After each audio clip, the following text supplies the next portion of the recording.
okwetomwitira Tauni Kiraaka wa Sheema na CAO bigambirwa mu rukiko rw'enguto rwa District Roads Committee orubire rwebembirwa orukukura enguto za Sheema District kandi Omany'eishengyero ahabwa Sheema Municipality Dickson Kateshumba. Don't think that what happened in Kitezi cannot happen. Oruguto rwe habamuka abantu bakafa. Someone will have to be held accountable for negligence. So don't sit here and say for me I am not bothered. Mukore reportage mujituhereze muche security yona mumanye security is now responsible for enforcing what?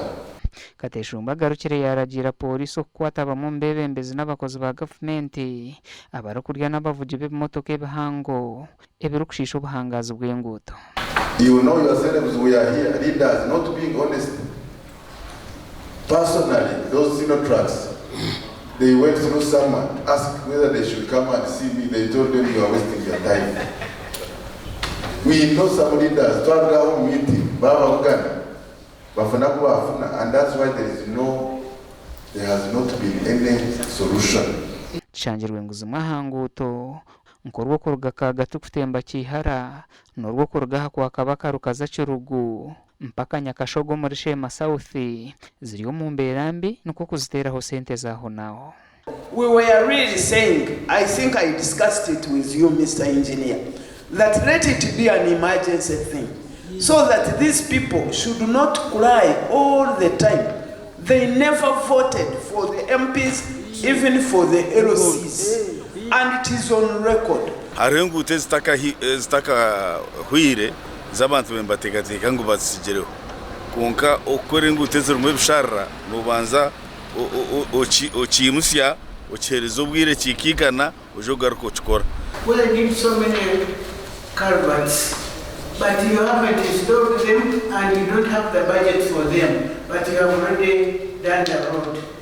So will that affect the effectiveness of that road? Starting next year, otugeka emergency fund kansona na committee ya hechichirize at least abo bakakore nabo bantu babe part of Sheema district bareka kumambatekateka ngo bar outside Sheema.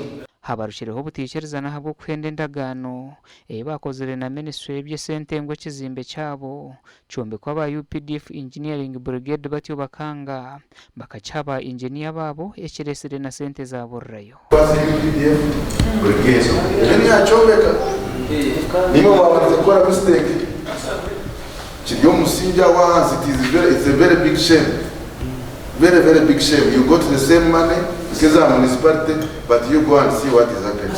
Chuanga machisia abo wanje Tauni Council ya district yene yombeka brigade nyeri ne chombeka hasimo mukachaba kuyikirizi naha ngo tubabe no bachikwata kano cyetegereza imo mukachindwa ryari maranga wa tukata yamshigamba simo mukachindwa if these equipment are used on a daily basis like the way Sheema does, because it's great that does not rest at all. It's here, there, and their service every month they are supposed to undergo a service of about 2 million. So if the 5 equipment are serviced on a monthly basis, it means that's over 15 million. Bahingwiza umuhanda gutara muntinda hebimotoka ebihangwe byo kushomba umushenyi biragumene biraba okuza ngoma gasha kwa maiko twakiri.